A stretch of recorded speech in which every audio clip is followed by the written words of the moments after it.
Hi, my name is Connor Croft. I'm a junior at Mount Auburn High School, and I do card tricks. So I've been doing magic for about 5 years now. This is one of my favorite tricks I'm going to do here for you today, and I've been working on it for about 2 years. So it's been a long time in the making to make sure this trick is as good as possible, and I want to show it to you all today. I have some volunteers to help me out. So we have Annie, Coco, Lex, and M. And you'll see on the top right side of the screen right up there is that you can see when they talk. When their name lights up green, they're the one talking and being the volunteer there. So what I'm going to do here for you today is a trick called, or actually, it doesn't have much of a name. It's just a really cool trick, I think.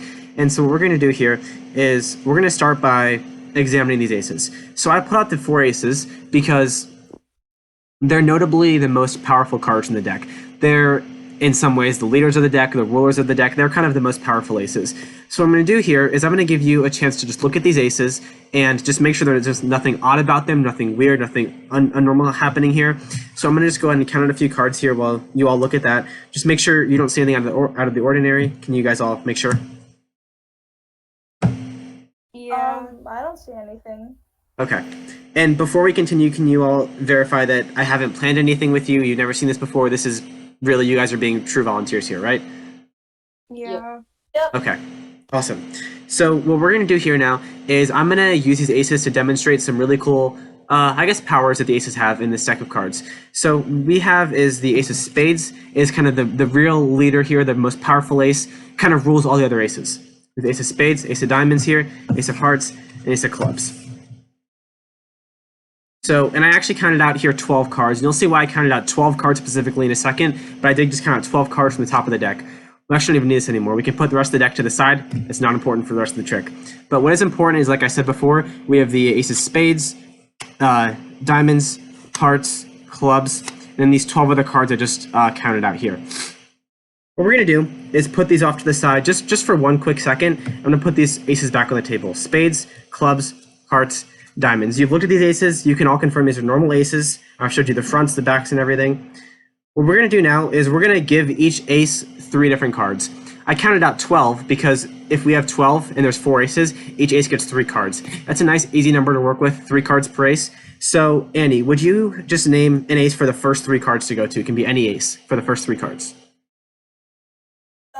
Ace of hearts. Ace of hearts. Okay, so we're going to take these 3 cards here, and we're going to put them with ace of hearts. Ace of hearts now has 3 cards. Lex, would you just pick either spades, clubs, or diamonds to go next? Diamonds. Diamonds, okay. So we have 3 more for the diamonds. M, spades or clubs next?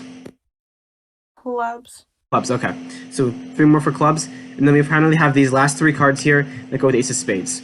So this was all you're choosing, but we have 3 for spades, 3 for clubs, 3 for diamonds, or 3 for hearts, 3 for diamonds. Now I'm going to roll up my sleeves real quick so you know I'm not doing anything suspicious here with any hidden cards or anything. And I'm going to work with 1 ace at a time just to make it a bit easier, a bit simpler. So Andy, go ahead and pick 1 ace, either diamonds, hearts, or clubs. Clubs. Clubs, okay. Before I do that, I'm actually going to take the ace of spades and put it right here, front and center.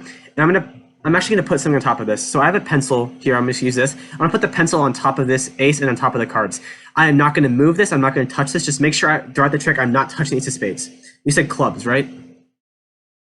Did I hear that right? Yeah, okay. So we have ace of spades covered up with the 3 cards by a pencil to make sure I don't touch that.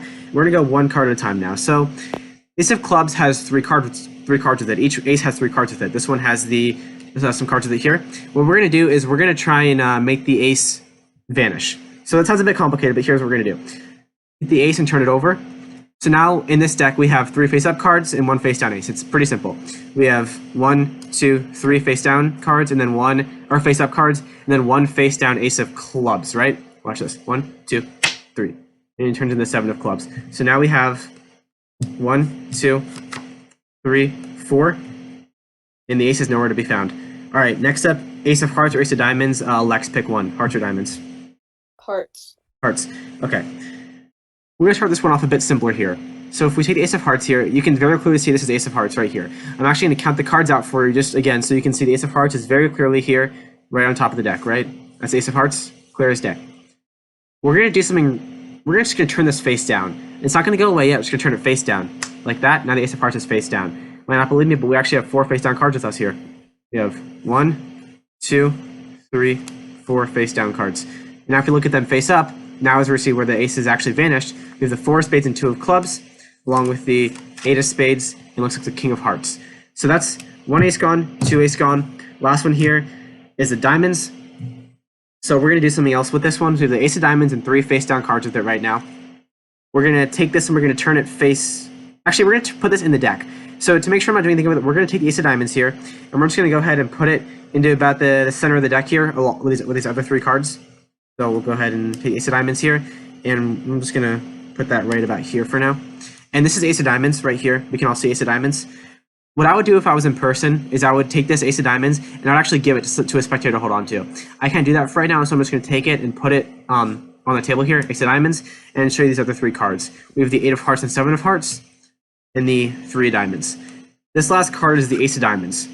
1, 2, 3, just like that. It turns into the 7 of diamonds. So ace of diamonds, ace of clubs, ace of hearts are all gone now. So from about the beginning of the trick, I've had a pencil on top of the ace of spades and 3 face down cards. Make sure there's no cards in my hand, nothing up my sleeves. We're going to take the pencil off and take a look at these 3 cards with the ace of spades here. So remember how I said the ace was the leader ace, the ace of spades was the leader ace? It kind of controls the other aces. Here it controlled them to come return to it. Ace of clubs, ace of hearts, and ace of diamonds. Back with the ace of spades. Oh my god. Wow. Thanks, Annie, Lex, and Em for volunteering for that one. Really appreciate that.